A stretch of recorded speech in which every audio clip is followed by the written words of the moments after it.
gentlemen, I'm here. I'm here to inspire you. I'm here to speak something to your life.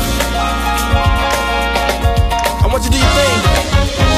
What you waiting for, man? What you waiting for? Let's go. I see them dreams. Run after them, baby. Chase them dreams, baby. Chase them. Woo! What the hell are you waiting for? It's kind of cool how she brought it up, and it was a thought that I already had down on paper. And Rob was standing up there giving the ladder speech, and he was like, well, healthy community, I'm not real sure what that is, right?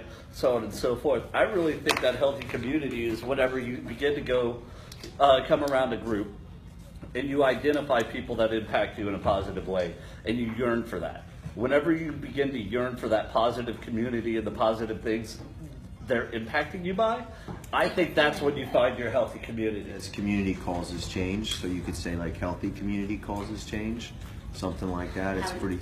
Just rephrase it to telling somebody in an elevator. Oh, gotcha. Healthy community inspires growth. Yeah, I know where he's going. Actually, that is my second sentence. So rather than saying what it is, it's like, can we say what we believe? Like, cause I mean, if you look at Martin Luther King, his great speech, he's like, I have a dream. He didn't say I had a plan. So if the second sentence is that we connect people with purpose, they say, well, what do you mean by say? Well, we believe that positive change happens in the context of genuine relationships. So we organize social outings to benefit local causes, then go out and volunteer our time with them together. Is that still too lofty?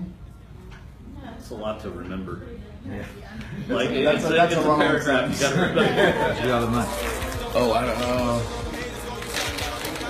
I guess how all these wonderful ideas get created, right? So it's not like it just flows out, you know. So we have a lot of things, and then we filter it down into like, you know, the gold that we see. Right? So It's just really good to like all sit together and talk about the future of City Fam, where it's going, and we want to be like certain on how we're going to relay this to the future people that we're going to pull in. More ideas for City Fam and its growth. We've got our service and volunteer events for the whole year. I mean, we got ours for 12 events. I'm sure Social did too. I feel like I have a much better understanding, and I feel like I got to know everyone a lot better being here. So I'm really grateful for the opportunity to be here and to be a part of this group. So thanks. Bigger market share. We're gonna do anything we can to make it.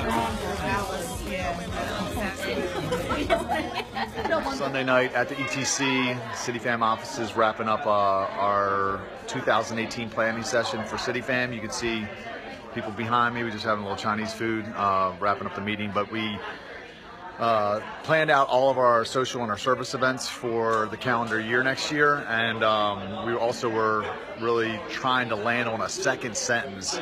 So when people ask what City Fam is, we're all saying the same thing. So our first sentence is we connect people with purpose.